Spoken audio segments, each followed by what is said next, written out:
Bienvenidas y bienvenidos a otro episodio más de Más Allá del Rosa. Oigan, el día de hoy estoy con dos mujeronas aquí a mi lado que están haciendo un proyecto tan increíble y tan espectacular que yo recientemente estuve escuchando sus últimos episodios, ahorita les van a platicar más, y estaba así con la piel chinita, con el nudo en la garganta, con el ojo lloroso.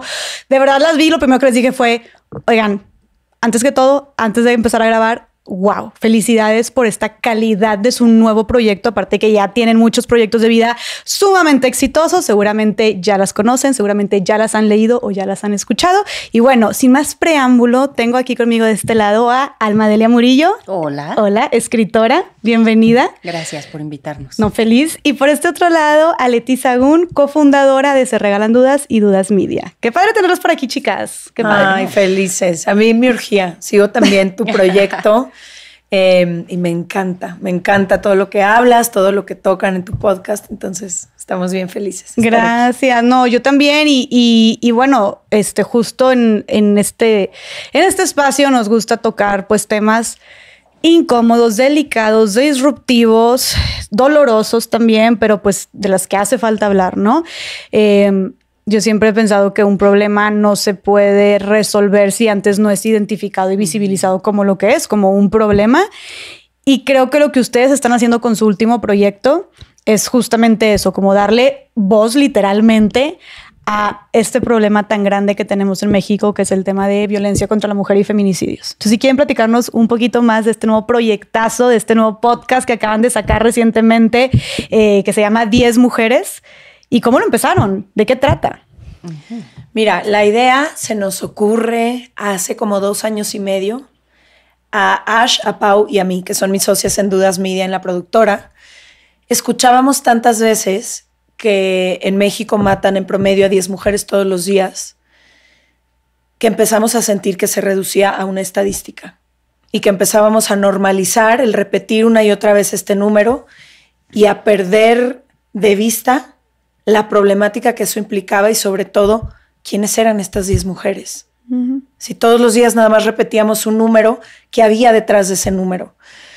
Entonces, con esa idea se nos ocurre la idea de contar la vida de 10 mujeres y de dejarnos de enfocar solamente en la muerte, porque lo que empieza a pasar con el tema de los feminicidios es que no solo se empiezan a convertir nada más en números por la forma en que cuentan las historias, sino que las reducen a cómo murieron o al día de su muerte. Y con esta idea dijimos, hay que contar la historia de 10 mujeres.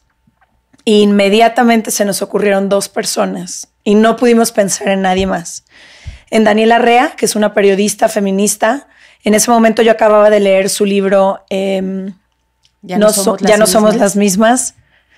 Y hablaba justo de qué le ha pasado a las mujeres desde que empezó la guerra en México, la guerra contra el narco. Y en ese momento necesitamos que sea Daniela quien haga la investigación de estas 10 vidas y no queremos que nadie más ponga palabras para contar estas 10 historias que Alma Delia Murillo, que también seguíamos su trabajo, habíamos leído sus libros. Para mí es una referente feminista a quien sigo mucho a veces para entender temas complejos. Y así fue como nació un poquito la historia y empezamos a armar las piezas y la buscamos hace 2 años, Alma. Sí, me acuerdo. Me contaron justo esta idea, queremos contar 10 mujeres, dejemos de dar el dato, contemos las vidas. Y yo, bueno, o sea, no habían terminado cuando dije sí, por supuesto. Pero, o sea, es importante lo que dice Leti de hace 2 años y medio, porque en efecto es un tema difícil, complejo, no es cómodo, ¿no? Convoca muchas emociones y muchas emociones a las que casi siempre tenemos miedo de entrarle, ¿no? Uh-huh.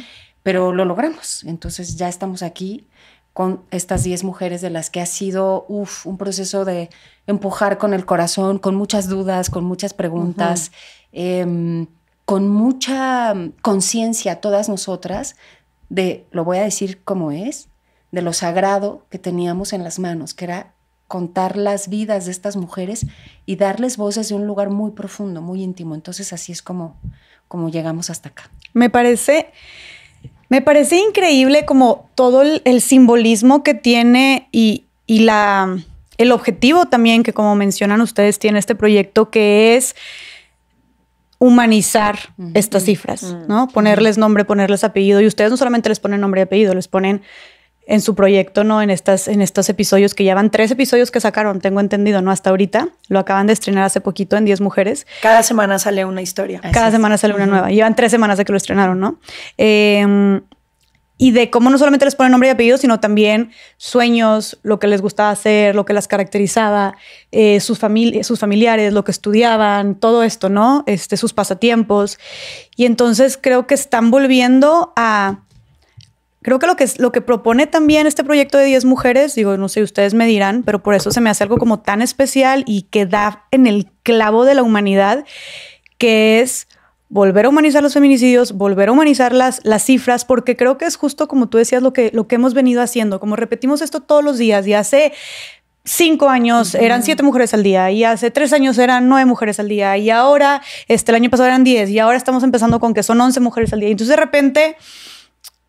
Nada más vamos repitiendo 11, 10, 9, y luego 99 mujeres abusadas sexualmente, y luego el 99% de impunidad. Y creo que de repente estamos ya nada más actuando en automático y no nos dejamos indignar también por los niveles de violencia tan altos en los que estamos viviendo. Entonces, y no es lo mismo, por ejemplo, y creo que eso es lo que están haciendo con 10 mujeres, que, digamos, se mueren 11 mujeres al día o asesinan a 11 mujeres al día, sí, porque el lenguaje es importante, ¿no?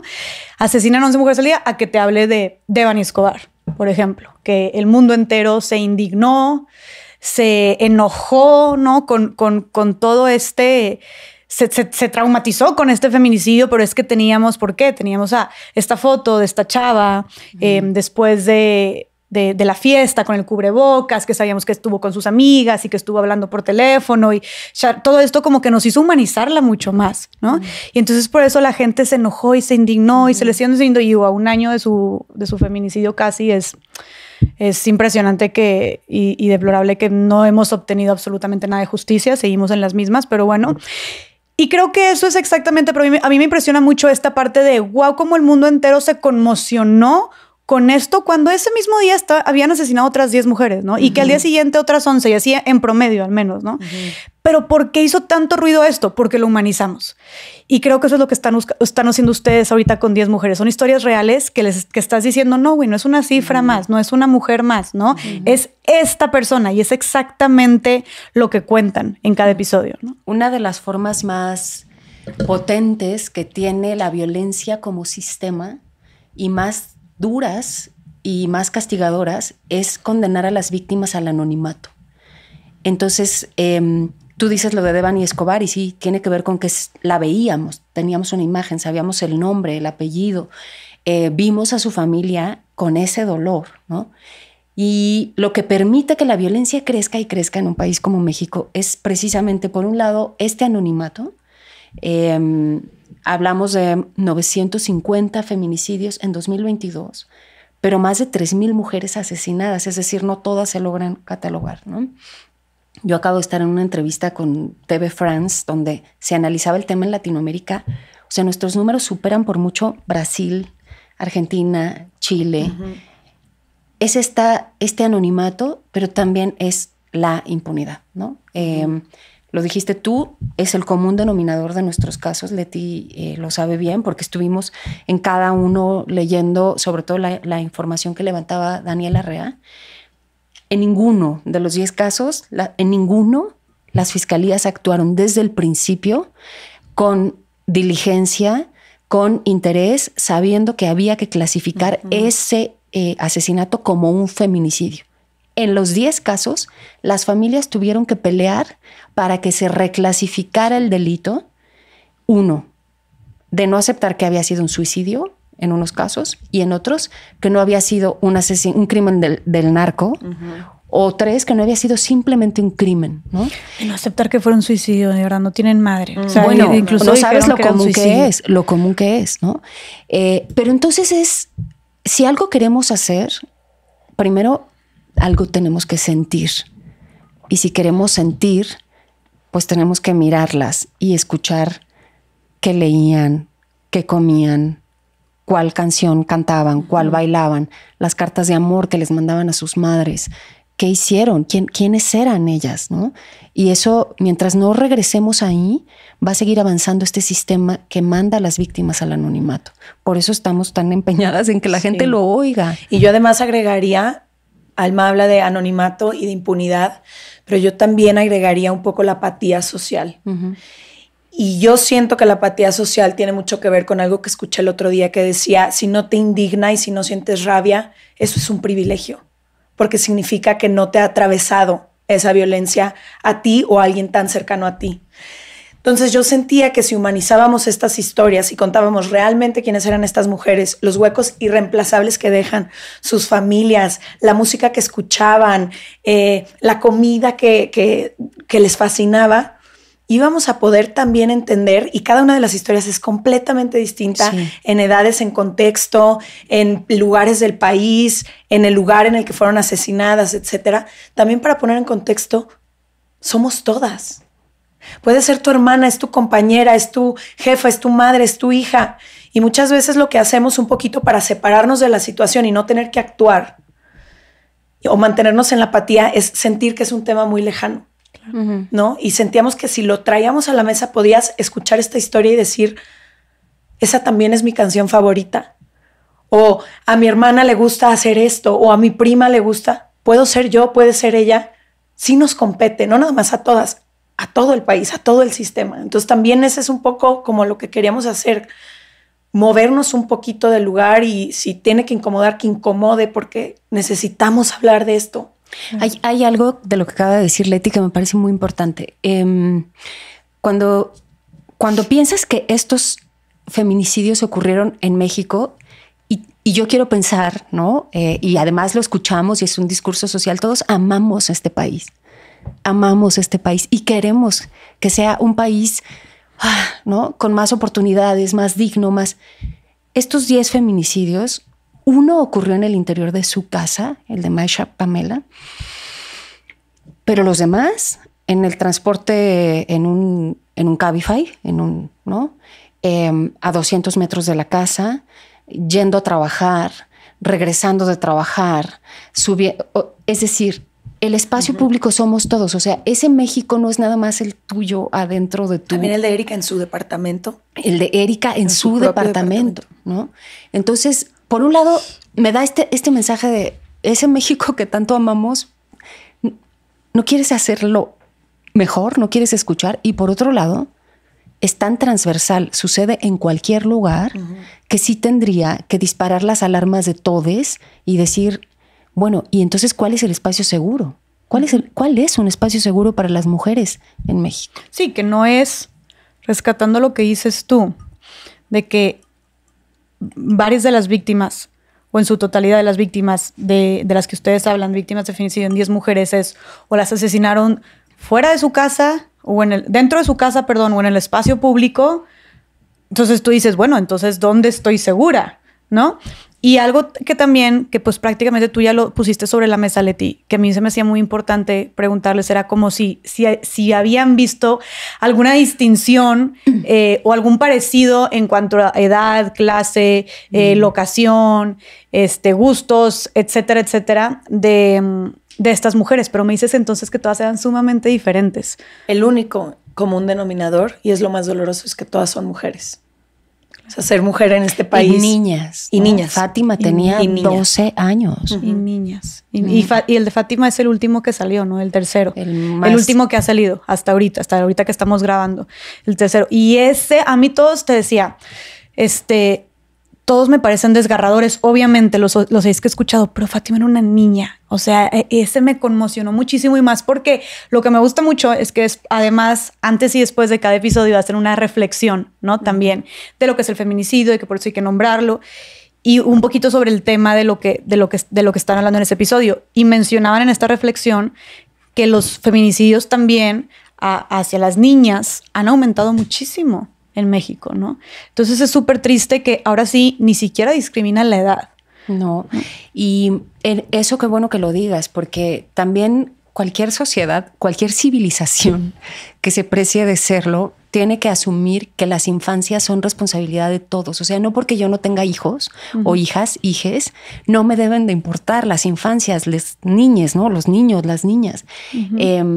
Pero no solo eso. Los niños, y lo dice la mamá de Fátima, la señora Lorena, con mucha contundencia, los niños son responsabilidad del Estado.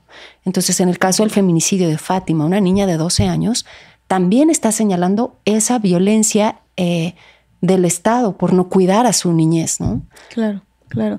Y ahorita algo también súper importante es que, como tú dijiste, peleaban, o sea, todas estas familias tuvieron que pelear para que se les pusiera la clasificación de feminicidio. Y tú por otro lado ahorita mencionaste el único común denominador. O sea, siento mujeres tan diferentes con distintos contextos, realidades, etcétera. El único factor común era que eran mujeres. Entonces, creo que aquí quiero resaltar la importancia entonces del por qué existe este término que se llama feminicidio, ¿no? Que es un asesinato por cuestiones de género, por el hecho de ser mujer, y de por qué también es importante. Por eso estas familias, a pesar de todo por lo que ya estaban pasando, todavía se esfuerzan y luchan porque se clasifique como tal, aunque eso tal vez su hija va a seguir, o su hija, su hermana, su esposa está muerta, no va a revivirlo para nada eso, pero ¿por qué es importante, Alma, por ejemplo? ¿Por qué es importante y por qué luchan tanto porque se clasificara como feminicidio? ¿Por qué es importante nombrarlo como tal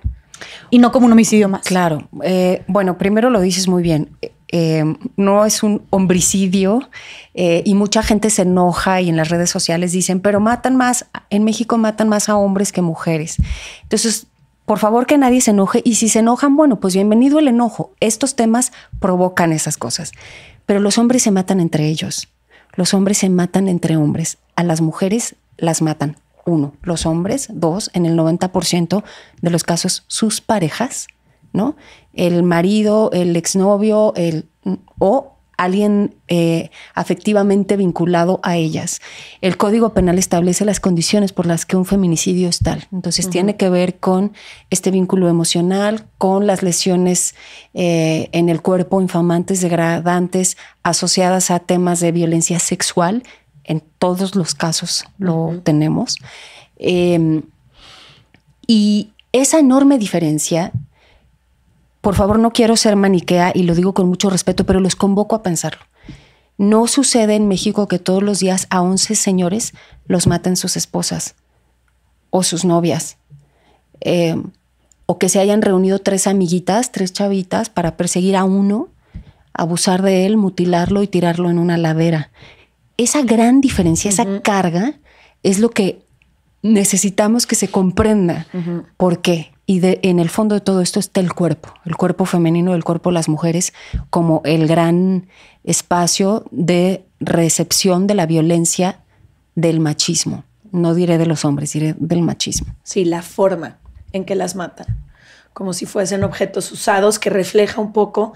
Por eso hablamos mucho y en los recursos que brindamos está el violentómetro, porque el feminicidio es la forma más brutal de violencia contra la mujer. Y al final, como dice Alma, ahí es como si explotara toda esta violencia y todo este machismo, y específicamente la forma en que las matan y las razones por las que las matan, a diferencia de lo que pasa mucho entre hombres. Y hace rato hablaban de las familias y de cómo no se tipifican los feminicidios a tiempo. Yo ahí quiero decir que una de las cosas que más me impactó y me ha impactado de todo este proyecto es que el día en que matan a sus hijas o a sus esposas o a sus compañeras o a sus amigas, empieza un calvario para las familias, y no es nada más el Estado. Es una constante revictimización, es un manejo asqueroso de la información de los medios de comunicación.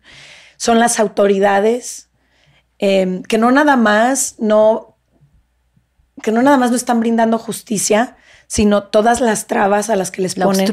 Obstruyen la justicia. Muchas de estas familias tienen que huir porque después hay represalias contra ellas. Es decir, en lugar de que haya una represalia contra el feminicida y contra el culpable, las familias además tienen que huir, se enfrentan a las situaciones más complicadas, tienen tienen que buscar justicia por otra cuenta porque el mismo Estado no se las brinda.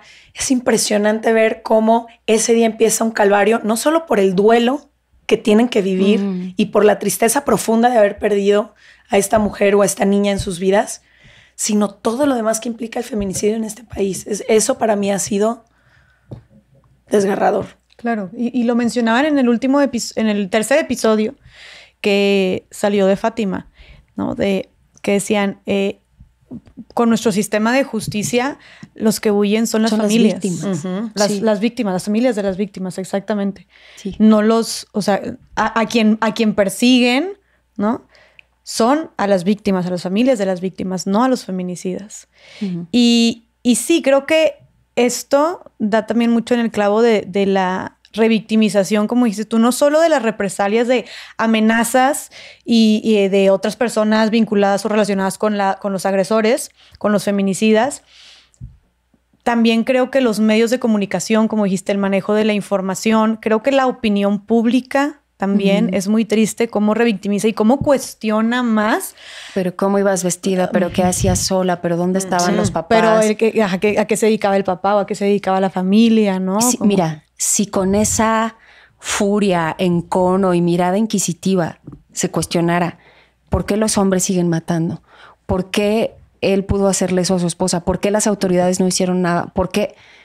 tendríamos otro país, porque la impunidad no solamente viene del vacío legal o de la apatía legal, lo dijo Leti, también viene de la apatía social. Entonces, como que se hace una narrativa muy potente por todos lados que les dice a los hombres, a los feminicidas, no todos los hombres, sino a los hombres feminicidas, que pueden matar y no les va a pasar nada.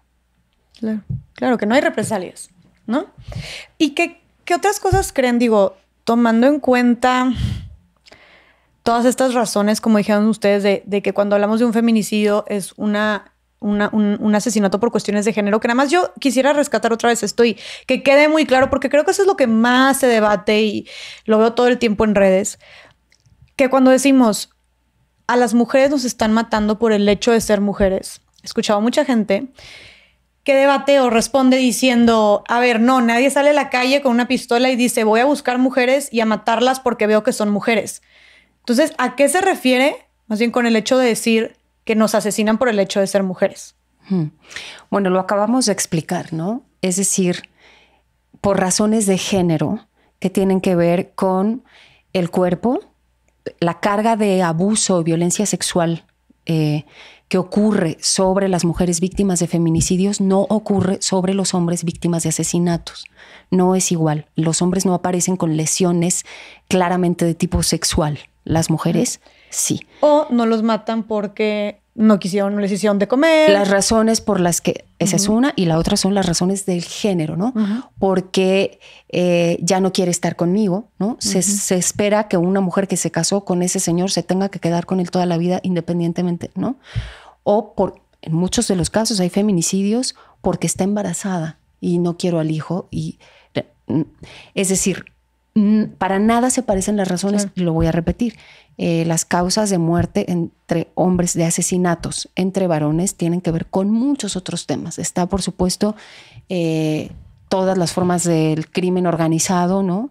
El tema del narco, pero no es una persecución sobre el cuerpo de las mujeres ni sobre lo que se espera desde un punto de vista muy violento, patriarcal y tóxico que sea el rol de desempeño de las mujeres. E insisto, esto es muy importante. En el 90% de los casos, el feminicida está emocionalmente vinculado a ella. Los hombres no está sucediendo al revés. Y cuando empiezas un proceso, mira, el caso de Yang, que es una de nuestras historias, 8 años después del feminicidio, 8 años después, está consiguiendo su familia la reclasificación del delito. 2 años tardó el caso de Sagrario. O sea, todo eso, si desde el principio se hiciera con una mirada de género orientado a entender por qué ocurrieron esos asesinatos, pues tendríamos también algo que se parece a la justicia, porque no existe. No hay justicia para quien pierde a una hija de esa manera. Pero algo que se le parezca en términos legales o jurídicos ocurriría de forma más expedita, ¿no? Más funcional. Era justo lo que, como donde venía mi siguiente pregunta, es, ok, entendemos el por qué se le llama feminicidio y por qué decimos que matan a las mujeres por serlo, como tú lo dijiste, ¿no? Como lo explicaron ya bien. Pero ¿por qué ahora, ya que sabemos el por qué esta clasificación, ahora por qué es importante nombrarlo como feminicidio? O sea, para empezar entonces a tomar como iniciativas o buscar soluciones de raíz que vayan con la misma causa, porque si lo ponemos como un homicidio, o sea, no podemos clasificar o poner en una misma canasta a una persona que la matan por un secuestro o porque estaban peleando territorio, ¿no? A una persona que la matan porque no quiso tener sexo con él o porque la cachó o le hizo un arranque de celos, ¿no? Porque la vio platicando con un amigo. Eso redunda en la impunidad. Mira, en el caso de Erika, por ejemplo, que pensaron que era un asesinato asociado al narco por la brutalidad con la que su feminicida dejó el cuerpo en un espacio público como basura. Eso le permitió al feminicida huir, porque el disparador de la búsqueda de justicia de las autoridades, de las fiscalías, no fue hacia o algún conocido o alguien que pudiera haber cometido un crimen de esa naturaleza. No lo investigó con la perspectiva de feminicidio. Fue el narco, ¿no? Eso ha permitido en muchos de los casos al feminicida huir. Los deja libres. Sí, porque si fuera feminicidio, entonces empiezas a ver a quién conoce, con quién estaba relacionado. O sea, se toman medidas distintas a que si se clasifica como un homicidio. O sea, por eso la importancia de clasificarlo. Sí, ¿verdad? eso por parte como de las autoridades, pero también la insistencia en que hablemos del feminicidio y lo nombremos como tal es también por lo que tiene que ocurrir socialmente. Como te decía, el feminicidio es la punta del iceberg de esta violencia, pero ¿en qué sistema estamos cohabitando todos que permite que esto esté sucediendo? Y ahí es donde entra en conversación muchas cosas que luego la gente no entiende. De por qué un meme, de por qué un comentario en el grupo de WhatsApp, de por qué una broma sexista, de por qué todo eso suma a un sistema que permite que después esto suceda. Claro. Entonces yo creo que es importante hablar y visibilizar todo el tema de feminicidios, porque ahí empiezas a ver todos los niveles en los cuales estamos ejerciendo esta violencia contra las mujeres. Me encanta que y desde ese lugar sí tenemos corresponsabilidad todas las personas que habitamos este país. Claro. A ver, como dijiste tú, el feminicidio es como lo más alto en el violentómetro. Pero antes hay muchísimos otros tipos de violencia que llegaron hasta allá. Y que normalmente no solamente normalizamos, sino incluso hasta romantizamos, ¿no? Entre las mismas parejas, como esta parte de los celos, el control, la posesión, las prohibiciones, como pensamos, tenemos una manera tan retorcida y tan enferma de entender lo que es el amor bajo el amor romántico. Déjame entenderte. No es interrumpirte, perdón. No es que lo entendamos mal o que nosotros tengamos un error, ¿no? De apreciación. Es que así nos educaron. Sí, que nos enseñaron así. En nuestros sistemas formativos, educativos, emocionales y cognitivos están diseñados para eso. Por eso es tan incómodo, por eso tanta gente se enoja. Sí, porque por supuesto que toca parte de nuestra identidad. Esto, de lo que hoy estamos hablando, hasta hace algunos años, primero, ni existía en el Código Penal y en todos lados le llamaban crimen pasional.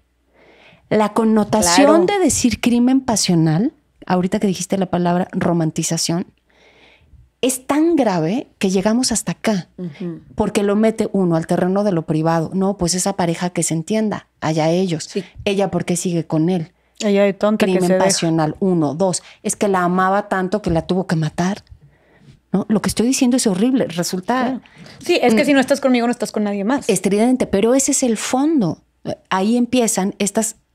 micromachismos que nunca son micro, ¿no? Porque esos tienen un problema enorme, como dice en su libro Erendira Derbez, que nos llevan hasta acá. Entonces, yo sé que debe de ser muy incómodo porque además es muy nuevo. Oigan, es muy nuevo también para nosotras.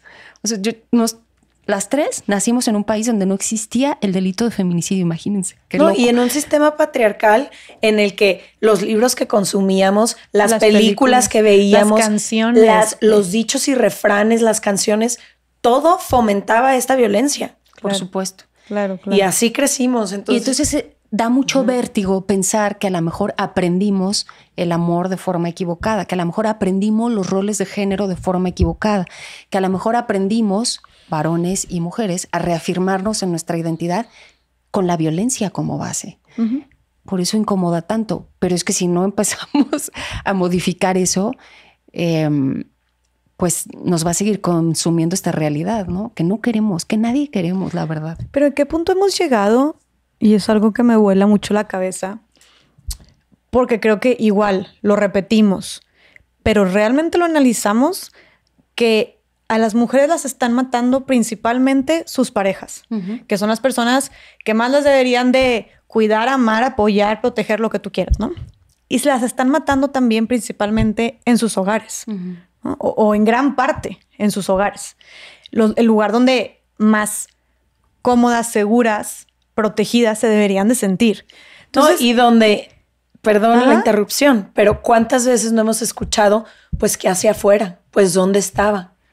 Como señalando que regrese a su casa. ¿Dónde está? Y en la casa su agresor. Donde está el agresor o el mayor peligro en la mayoría de las veces. Y aquí el mensaje es, no estás segura en ningún lado. Claro. Pero cuando se trata todavía de este espacio privado, como la parte más íntima y las personas más íntimas para la mujer, se me hace algo como sumamente retorcido y enfermizo, que ahí es donde se están perpetuando estas violencias. Y quienes las están quienes las están asesinando, las mujeres las están asesinando, a las personas que más las deberían de querer en el lugar donde más seguras deberían de estar. Como por qué no estamos hablando de esto todo el tiempo y en todas partes, ¿no? O sea, es algo sumamente de que, ¿qué? De que en qué momento hemos escalado a este nivel. Mira, por eso el 8 de marzo recién, que yo iba en la marcha y veía a las morras así mucho más chavitas haciendo este relevo generacional con una furia que me parece muy vital, muy necesaria y muy positiva. O sea, morras de 20 y poquitos años, ¿no? Pensaba, por supuesto, que en los 60s el feminismo nos dio la píldora anticonceptiva, ¿no? Antes, más o menos, 50 y tantos, el derecho al voto. Ahora estamos de a poquito ganando la interrupción legal del embarazo. Y digamos que fue con otras manifestaciones. Pero esta furia tiene que ver con que, por lo menos en el caso de México, hace 30 años, Sagrario, que es nuestra primera historia, es de los 90. Hace 30 años empezó a pasar eso de Ciudad Juárez y eso que se llamaba las muertas de Juárez, que no son muertas, sino asesinadas. Y no hizo sino empeorar. Y esos 30 años han visto la luz nuevas generaciones. ¿Cómo no van a estar furiosas queriendo salir a la calle a romper todo? Porque ahora no están ellas peleando por el derecho a la píldora anticonceptiva, sino para que no las maten. Por eso la carga emocional es tan grande para las personas que no lo entienden y que se desesperan de por qué rayan monumentos. Porque esa violencia existe, está latente. Real. No, y porque la estadística es 8 de 10 mujeres sufrimos violencia o acoso en este país. Claro. Entonces, no nada más vas a marchar para que no te maten, sino vas a marchar o por tu hermano, o por tu prima, o por ti. O por lo que ya te hicieron, o por lo que ya viviste. Claro. Un chorro no es un tema lejano a nadie en este país. Sí, el feminismo no es una ideología. Sí. Es, la lucha por los derechos de las mujeres, que no son más que derechos humanos. O sea, lo único que nosotras queremos son derechos humanos equitativos a los de los hombres. Ni se los queremos quitar, queremos eso. Si ganamos derechos humanos, ganamos todos. Ellos y nosotras, todos ganamos, ¿no? Claro. No es una ideología retorcida y es mucho dolor a cuestas. Por eso tiene tanta carga emocional. Y lo repito mucho porque sé que le cuesta mucho a muchas personas entenderlo. O no es una ideología, es el resultado de una experiencia que queremos cambiar. Claro. Ahorita tú mencionaste, y nunca me había puesto a pensar eso de cómo estas generaciones, claro, pues, o sea, ellas como lo principal que está en su agenda o por lo que marchan ahora es como, quiero volver a casa, ¿no? No quiero que me asesinen, ¿no? Y es que es una realidad, y como lo mencionamos al principio del podcast, que los feminicidios en los últimos años han ido en aumento. Entonces, ¿qué creen ustedes que haya sucedido en México? Además de, por ejemplo, estar en un narcoestado, ¿no? ¿Será que nada más eso? ¿O habrán otros factores que hayan que hayan también causado que los feminicidios se hayan exponenciado tanto en los últimos años en nuestro país? ¿Por qué se habrán exponenciado tanto? Bueno, una cosa que ya dijimos y que hay que repetir es la impunidad. Si hubiera castigo, un sistema de justicia funcional, eficiente, pues el mensaje sería, si tú cometes un feminicidio, la ley va a ir tras de ti y lo vas a pagar, ¿no? Con las consecuencias legales. Pero están dos grandes entes. Uno es el narco, que ha puesto a miles de hombres armados en las calles, pero también está la militarización del espacio público, que es poner a otros miles de hombres armados en las calles. Entonces, más o menos del 2006, con Calderón y su estrategia fallida, hablamos de ello en la historia de Sagrario y de Idalí, de llenar de Guardia Nacional, Ejército, soldados, hombres armados, el espacio público para supuestamente propiciar seguridad, no hizo sino disparar la violencia, porque son hombres armados con impunidad garantizada.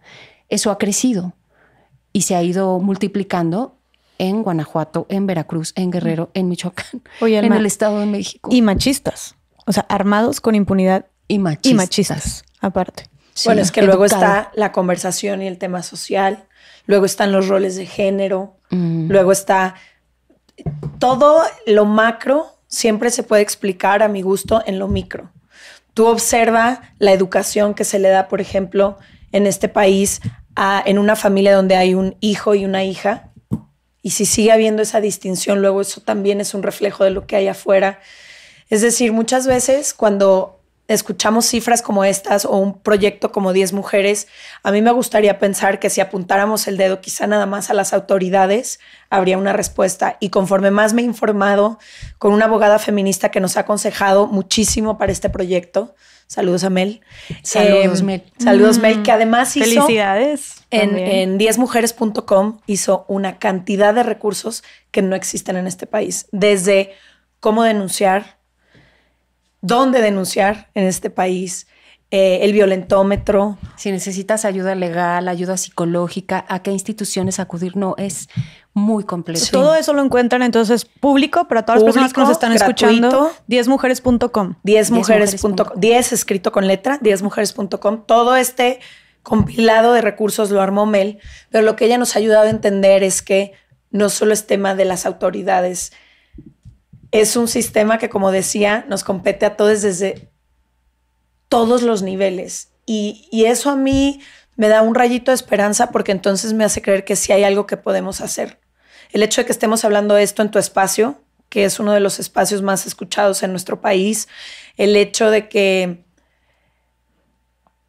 cada vez escucho a más mujeres, y esto no pasaba hace 5 años. Ajá. Cada vez escucho a más amigas y a más mujeres decir, yo sí te creo, o ya empecé a escuchar este podcast, o ya entiendo esta temática. Cada vez también escucho a más hombres por lo menos preguntar. ¿Qué podemos hacer? ¿Qué podemos hacer? Justo iba a decir eso es increíble. Sí. Yo Entonces, también. eso me da un rayito de esperanza, la marcha del 8 de marzo, como varias cosas que me hacen creer que sí hay mucho que podemos hacer, ¿no? Desde todos los niveles. Entonces, no sé, como que eso siembra un rayito de... Y eso nos da también una responsabilidad a todas las personas. O sea, creo que aquí también lo que dices es que el feminicidio no lo debemos de ver como un problema aislado, ¿no? Como, ay, sí, o sea, esto que pasa muy lejanamente, ¿no? Sino que como ya dijimos y lo vemos con todas las historias de 10 mujeres que están más cerca de lo que pensamos. Digo, simplemente... Y esto es algo que me sucedió este 8 de marzo en la marcha. Yo me reuní ahí con un grupo de amigas que, oye, ¿puedo invitar? Una amiga puede invitar a una amiga y otra amiga, sí, vamos. Y se reunieron como 30 mujeres en mi departamento. Hicimos carteles y nos marchamos. Fuimos a marchar. Y justo iba la amiga de una amiga que pues yo no conocía, no había hablado con ella y iba marchando y todo. Y luego fuimos a cenar. Y en la cena empezamos a platicar cómo habíamos sentido la marcha y todo esto. Y ella se abre y dice que ella estaba marchando por su hermana porque había sido víctima de feminicidio. Y yo me quedé helada. Y entonces, y es una persona, vaya, de mi círculo social, ¿me explico? Entonces, de repente lo ves bien lejano. Y no. Y no. Y creo que esto se demuestra con las 10 historias de 10 mujeres. Pero además de eso, como dijiste tú, Leti, que es algo que no es, la violencia feminicida no empieza y termina con una mujer siendo asesinada, sino que hay muchas otras ideologías, comportamientos, ¿no? Roles de género que de cierta manera como siembran este ambiente hostil para las mujeres, que nos pone en desigualdad y que permite que existan violencias mayores hacia nosotras y que son como los primeros pasos para que eventualmente podamos llegar al nivel máximo del violentómetro que es el feminicidio, pero la violencia feminicida no empieza ni termina en un feminicidio, ¿no? No. La seguimos como propiciando de muchísimas otras maneras. Entonces, qué importante checar nuestros actos individuales, ¿no? Como dijimos, oye, nuestros comentarios, los chistes misóginos, los memes que compartimos, rolar el pack, si eres hombre en el grupo de WhatsApp, el violentar psicológicamente a tu pareja, ¿no? El violentar. ¿Cómo estás educando a tus hijos e hijas? El juzgar a una mujer por cómo vive su vida sexual, ¿no? El no creerle a las víctimas, el pensar que los hombres, o el pensar que una mujer por estar vestida de X o Y manera o haber tomado no sé cuántas copas te mereces o no cierto trato, ¿no? Como todo esto propicia el ambiente hostil que permite que existan violencias mayores hasta llegar al punto de los feminicidios. Entonces no debemos de verlo como un caso aislado. Sí, hay una cosa importante. O sea, por supuesto que tenemos que decir que el único responsable de cometer un feminicidio es el feminicida, ¿no? Y punto. Absolutamente. Pero también es verdad que esta responsabilidad social, es decir, si eres testigo del abuso y no haces nada, estás del lado del agresor. Es muy duro lo que estoy diciendo, pero hay una autora que les recomiendo mucho que lean, se llama Hannah Arendt, ¿no? Esta escritora alemana que decía la banalización del mal, o sea, no hacer nada es una forma de permitir que siga ocurriendo. No hacer nada es estar del lado del agresor. Claro. Y por eso, cuando yo pienso que en México el 52% de la población somos mujeres, el 52%, más de la mitad del país, ¿cómo es posible que no la otra mitad diga, ¿qué hacemos? Paremos con esto. Somos todes, ¿no? Que se involucren más, que parezca, que no parezca que es solo un tema de mujeres. Claro. O sea, es la mitad de tu país viviendo en esas condiciones de riesgo. Nadie quiere eso. No, y también porque eso, luego parece que esta lucha es nomás de nosotras. Es nomás de nosotras, ¿no? Y muchísimas personas desde el movimiento, muchísimas mujeres como los hombres no tienen cabida o no tienen entrada aquí, ¿no? Cuando estamos abogando por un cambio cultural tan grande y sistemático que necesitamos que toda la población se involucre, porque a final de cuentas es un problema social, es un problema de educación, es un problema de cultura, de cómo nos hemos estado comportando y relacionando históricamente.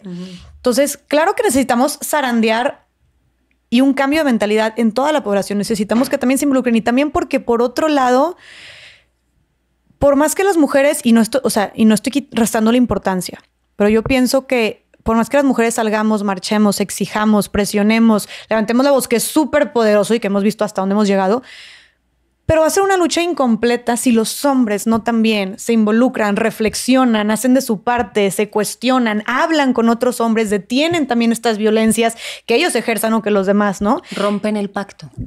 Si no rompen el pacto, va a ser muy difícil. Y hay una escritora que se llama Rita Segato que explica que el pacto de violencia desde la masculinización tóxica, agresiva, que además les hace mucho daño a ellos mismos también. Les asfixia, los mutila, les cercena la personalidad teniendo que ser de una única manera. Y ese pacto es el pacto de ellos de seguirse agradando entre ellos, manteniendo esas conductas. Y es muy duro porque nadie quiere romper el pacto de su tribu porque se va a quedar solo, ¿no? Pero se empieza por ahí. Mira, yo para no ser tan ambiciosa diré, sensibilícense. O sea, a lo mejor no hagan nada todavía, pero tengan la disposición a sentir esto. Escuchen las historias de estas mujeres. Escuchar y sentir me parece un gran paso. Y sabes que también que veo que hacemos mucho tema por atender la violencia. O sea, como muchísimas iniciativas, políticas públicas, instituciones, pero prevenir qué tanto. Ajá. O sea, y que claro que es importante esta parte de atender la violencia, de responder para evitar que se llegue a las instancias de un feminicidio, no para que para evitar que sigamos en un país tan impune. O sea, es importante este tema de atender y responder, pero debemos de irnos a la raíz del problema para de verdad arrancarlo como tal, arrancarlo por completo. Y ahí es donde entramos también a la reflexión de la importancia de los hombres, de que, a ver, le hablamos muchísimo y es mucho mujer, date cuenta, mujer pide ayuda, mujer esto es violencia, mujer esto no es amor. Y más, cabrón, no es de que no fomentes estas violencias, sí, ¿sabes? No abuses. Si está borracha no significa que la puedes tocar. Exactamente. No le celebres a tu amigo el comentario machista. No te quedes callado. Si escuchas que en el departamento de al lado están golpeando a la mujer. Exactamente. O sea, también hay todo un mensaje ahí que se tienen que dar entre ellos, ¿no? Sí, porque a final de cuentas, y suena muy feo, y no estoy diciendo, insisto, los feminicidas, no estoy diciendo que todos los hombres lo sean, pero los feminicidas, o sea, los hombres, los que están asesinando a las mujeres, pues son los hombres feminicidas. O sea, ¿qué tanto estamos volteando a ver a los hombres que dentro de todos estos hombres existen estos hombres agresores, machistas, violentos y feminicidas? ¿Por qué no estamos volteando a ver para acá si son los que están agrediendo? No, alguien decía por ahí, si ves tú la estadística de cuántas mujeres están siendo abusadas, acosadas, agredidas, y luego escuchas a los hombres decir, yo no conozco a ninguno de mis amigos, yo no soy así, no dan las cuentas. Estadísticamente no dan las cuentas. Claro. Yo creo que dentro de estos hombres que están empezando a sensibilizarse, escuchando las historias, deconstruyéndose, porque también otra cosa que a veces pienso es, ya si no lo hacen por el interés a las mujeres, mínimo por egoísmo, deconstruirse les va a liberar de tantas formas. Ay, sí. Creo que no entienden todos los beneficios ni todas las repercusiones que ha implicado también para ellos el sistema patriarcal.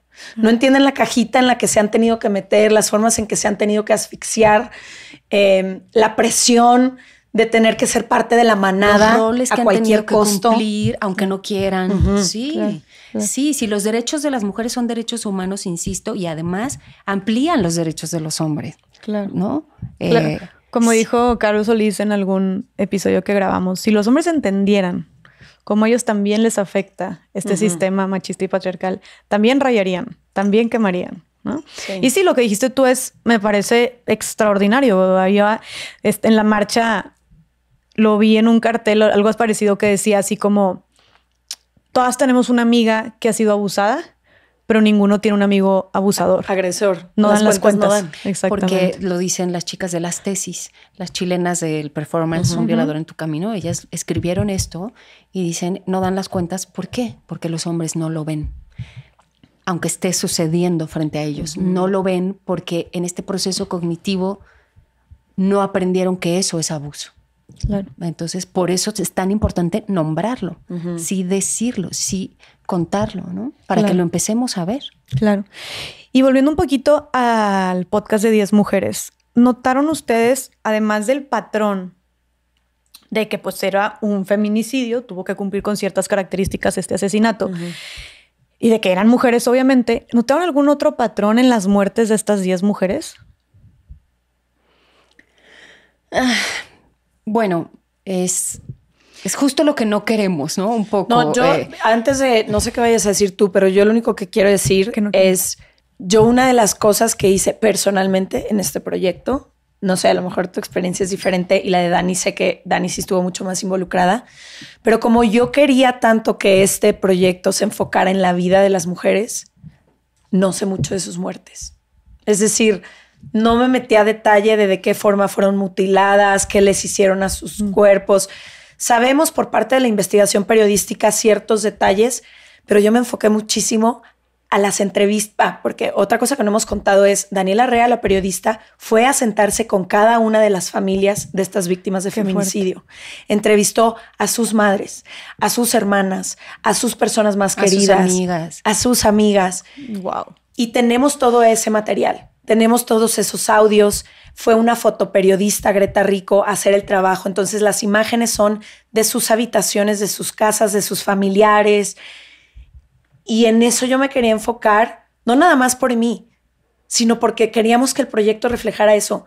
Y creo que hemos hablado de un tema tan complicado en este podcast que cuando les hablamos de 10 mujeres, quiero que vayan a escuchar un episodio, el que sea que les llame, porque a pesar de ser un tema tan complicado, los episodios son tan hermosos. Son hermosos. Hablamos de la vida de ellas, de las cosas que las apasionaban, musicalizamos con las canciones que eran sus canciones favoritas. Entonces, a pesar de ser un tema tan doloroso, este podcast se enfoca en lo más bonito de ellas, que era su vida. Y las familias nos han agradecido tanto, no nada más el que las nombremos una y otra vez, pero a Daniela le decían, es la primera vez que me preguntan por la vida de mi hija. Y no por la Todos los periodistas han venido por si me acuerdo cómo fue mi embarazo de Fátima o el embarazo de Mara, cómo se reía, qué quería hacer cuando fuera grande, porque pues muchas estaban en edades así de Fátima es la más pequeña y las demás muy jovencitas, ¿no? 18, 17, 20 y pocos. Y justo, o sea, creo que Leti dijo con otras palabras lo mismo que iba a decir yo, ¿no? Justo es lo que no queremos, es decir, el común denominador de sus asesinatos es que fueron feminicidios y que las autoridades fueron muy omisas y que hubo que presionar demasiado para conseguir algo parecido a la justicia. Pero lo que sí tenían todas en común, ahora tengo frente a mí sus nombres y pienso en el enorme deseo de libertad que tenían. O sea, Erika atravesó Canadá en bicicleta. Mara estaba grabando su propio documental de feminicidios, era libre, manejaba, cantaba. Bianca, ¿no? Que también era, sus amigos de la escuela la recuerdan como, era tan libre, ¿no? Todas tenían eso, o sea, esa disposición de ir explorando más allá, ¿no? De ir cruzando límites en el sentido... Sagrario que escribía sus poemas. Escribía sus poemas, ¿no? Entonces eran mujeres con un gran empuje, una fuerza vital de quiero ser libre e ir más allá, tener otro trabajo, estudiar otra cosa, conocer otro mundo. Tener un café en la playa. Paola, el caso de Paola, que es un transfeminicidio, que también es una historia muy dolorosa, pero al mismo tiempo hermosísima, ¿no? Imagínate además ir a contracorriente de tu identidad de género y ese gran deseo de libertad, todas con un carácter además así de una fuerza vital, que es lo que en realidad hace que escuchar los episodios no te suelte, ¿no? Porque las estás escuchando a ellas y quieres seguir con ellas, viendo a dónde iban, ¿no? Y por eso queremos que los escuchen. Claro. Por eso los contamos así. Alma, y para ti, ¿qué fue lo más difícil o lo más retador de escribir estas historias? Porque lo hiciste de una manera impresionante, ¿eh? Y me queda claro que, como dijeron ustedes de un inicio, fue un trabajo en equipo espectacular. Sí. Pero esta parte de como tú plasmar toda esta información que ya había recolectado Daniela y todo desde la perspectiva de los diferentes familiares, amigos, todas estas, lo que sucedió antes, después... Es mucho trabajo, es mucha información y aparte la manera tan como poética que lograste transmitirlo y que te captura y te envuelve y te hace sentirte ahí en el lugar, ¿no? Y te hace sentir, como dijiste tú, que conoces a la persona, ¿no? O sea, te hace como traerla a la vida. Ha de haber sido un reto muy grande y te reconozco muchísimo todo tu talento. Gracias. ¿Y qué fue la parte más retadora de traer todo esto a los episodios, al podcast? Pues... Bueno, sí fue un trabajo en equipo. La verdad es que sin el levantamiento de Dani y la confianza de todo el equipo, Leti, Ash, Pau, ¿no? De decir, vamos a escuchar esto desde dónde se puede contar. Yo creo que lo más pesado fue trabajar con tantas emociones encima. Porque la verdad es que, bueno, Leti no me dejará... Cada vez que nos reuníamos a leer el borrador del guión era un lloradero, ¿no? Había un punto en el que ya no podía seguir leyendo, o sea, me quedaba sin voz porque pues se vuelve... Pero eso es pura resonancia. Todos los seres humanos somos capaces de eso, escribas o no. Cuando te conectas con las emociones de otra persona, puedes sentir esto que nosotras sentimos, ¿no? Por un lado eso, escribir con tanta emoción a cuestas y por otro lado encontrar puntos de vista y eso es muy lindo. La historia de Sagrario la cuentan sus periquitos, la historia de Maisha Pamela, el vestido rojo que usó el día de sus 15 años, cuenta quién era ella. La historia de Fátima la cuenta su árbol, el árbol frente a su casa donde ella se columpiaba todos los días. Lo de Erika lo cuenta su hermana. O sea, cada una de las historias está contada desde un punto de vista distinto y eso fue... Bueno, Mara la cuenta la casa que Mara dejó para irse a estudiar a la universidad. Entonces eso estos retos espectacular, creativos también nuevo. de pronto... A veces la única forma de conjurar el horror es poniéndole un poquito de belleza. Wow. Y creo que hicimos eso. Y algo que quiero compartir que fue para mí de lo más bello. El último día nos reunimos para una entrevista que nos hizo Dani, a Alma, a Ash y a mí, para hablar de 10 mujeres. Ella iba a escribir una nota en... ¿qué medio? No me acuerdo. Pie de página. En pie de página.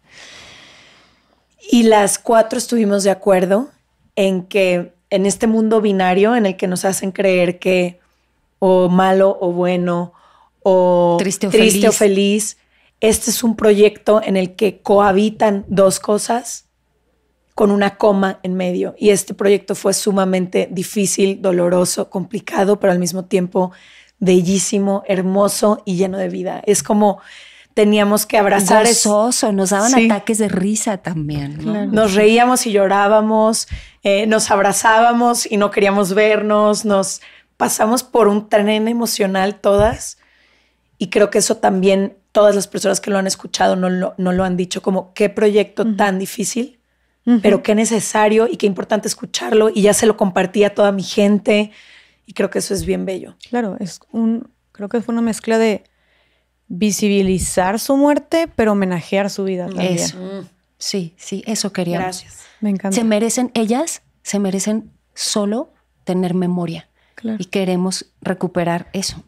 Y ahora mencionaste también que la gente les ha dicho, yo les dije también al inicio, ¿no? Es fuerte escucharlo, ¿no? Más porque además de la calidad de contenido y de trabajo y de talento, también el audio y los efectos actrices que le ponen. Sí, porque también eso es algo importante por resaltar, ¿no? También lo narran diferentes mujeres, ¿no? Sí, puedo agradecerles. Sí, claro. Aquí apunté sus nombres porque no quiero...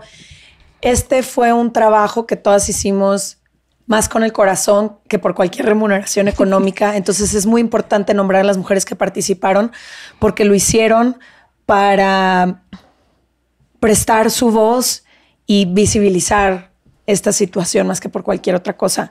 Pero el episodio de Sagrario lo narra Natasha Dupeirón, el de Erika Carol Sevilla, el de Fátima Angélica Aragón, el de Mara Suria Vega, el de Idalí Heréndira Ibarra, el de Paola Morgana, el de Yang Bárbara Mori, el de Fernanda Mabel Cadena, el de Bianca Bárbara López y el de Maisha Pamela Yalitza Aparicio. Entonces, gracias a esas 10 mujeres, porque no solo vinieron y no solo dieron su trabajo, todas llegaron con una propuesta, le pusieron el corazón, llorábamos en cada grabación, han estado súper al pendiente, han impulsado también el proyecto. Entonces, de corazón, gracias, porque ha sido un proyecto también bien sororo y bien bonito.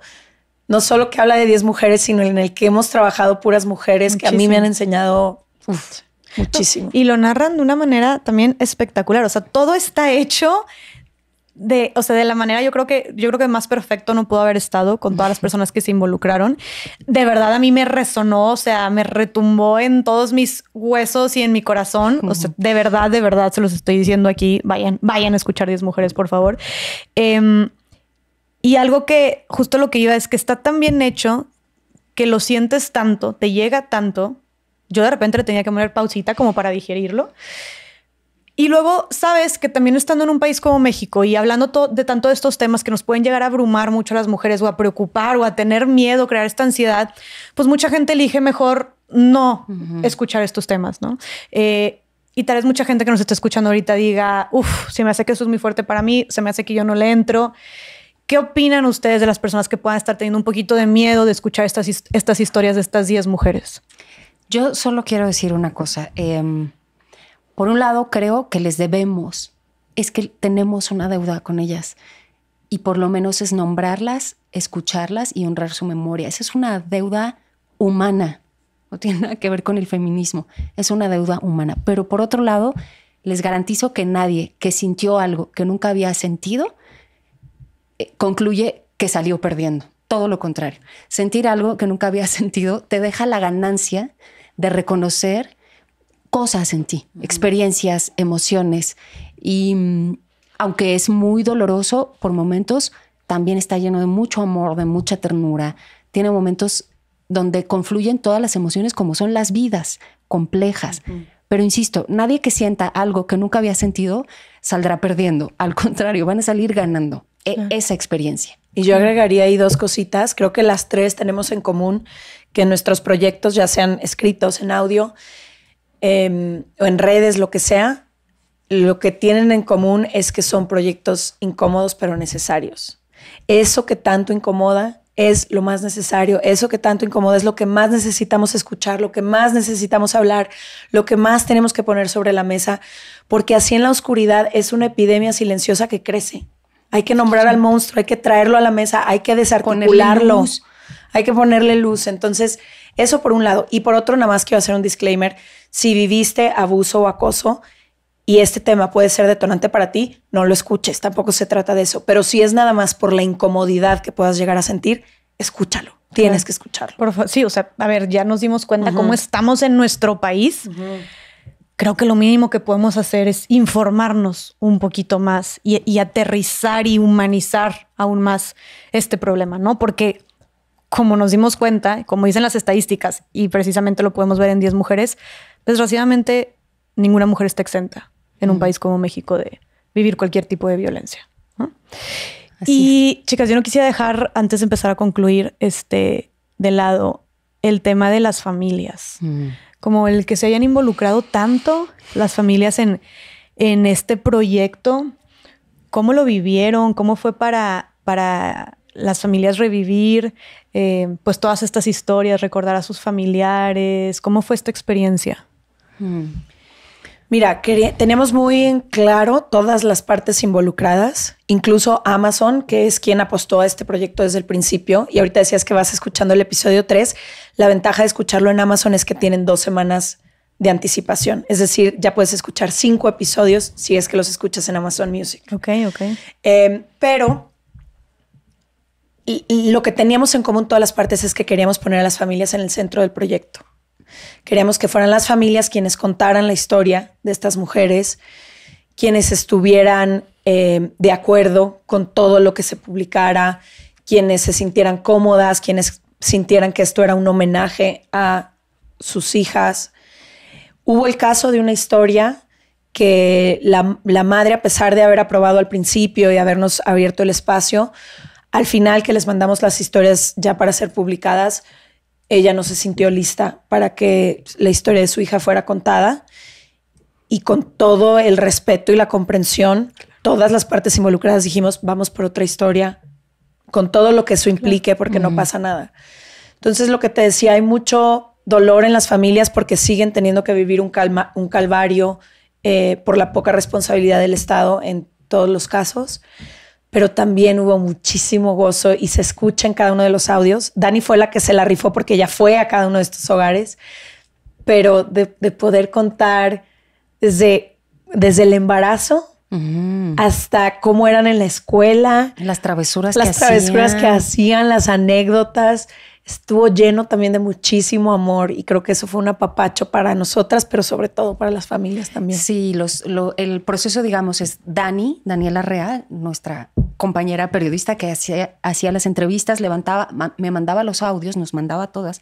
Yo me ponía esas 4 o 5 horas de audio y entonces lo que iba escuchando era una familia pues que de pronto empezaba poquito y a la mitad ya se estaban riendo, a carcajadas, acordándose de cómo la Erika de todas las mañanas quería desayunar sus claras de huevo, qué horror con espinacas, jajaja. Se trae en chinga toda la familia. Y luego de eso pues vas a un momento de llanto, o sea, compartir eso con las familias y que ellas nos lo quisieran dar a nosotros, compartir a nosotros ha sido un honor, un regalo absoluto. Y también saber en varias de las historias, después del feminicidio vinieron otras muertes al interior de la familia. Está el caso de Fátima y su hermanito, el caso de Sagrario y su papá.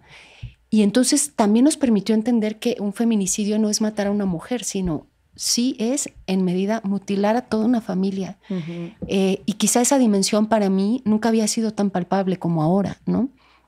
Entonces, bueno, pues estamos ahí. Les digo la verdad, a mí por supuesto que me importa muchísimo que todos nos escuchen y que el guión funcionara y que nos aprobaran, pero cuando me duele la panza es cuando dicen la mamá de Erika lo está escuchando y yo, ¿no? Porque claro, es en realidad con quien más queremos saber que hicimos lo honorable, ¿sabes? lo respetuoso con sus vidas. Claro. Y creo que lo que llevo escuchado, lo que llevo escuchado creo que lo hicieron de una manera increíble y pues qué mejor que involucrarlas, o sea, involucrar a las familias en todo el proceso. No, me parece maravilloso. Imposible y además éticamente no se puede hacer eso. Claro. ¿Y sabes 100%. Qué es lo más duro? Con todas las dificultades que tuvo este proyecto y con lo duro que es escuchar estas 10 historias y las familias y demás, al final entendimos esto es un día en este país. Eso es lo más doloroso. Son 10 mujeres cada día. Qué fuerte. Eso es lo más doloroso. O sea, podríamos decir que todas estas historias, sucedieron en diferentes temporalidades, ¿no? Pero todas estas historias es lo que sucede cada día en México. No, hay uno de los guiones de Alma, creo que es el de Mara, que dice, me gustaría nombrar a todas las mujeres que han matado en Puebla, porque se sucede en Puebla este año, pero no me alcanzarían los minutos ni la vida. Nada. No alcanza. No nos alcanza para nombrar. Solo para repetir sus nombres. Sería infinito, un seguir.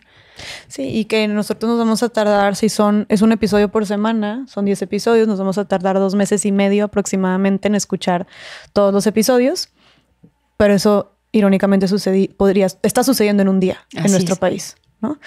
Muy fuerte. Pues, chicas, sí. De verdad que las reconozco muchísimo. Se me hace algo tan espectacular que está habiendo esta visibilización y concientización a través de contenidos, a través del arte, a través de la escritura de los proyectos.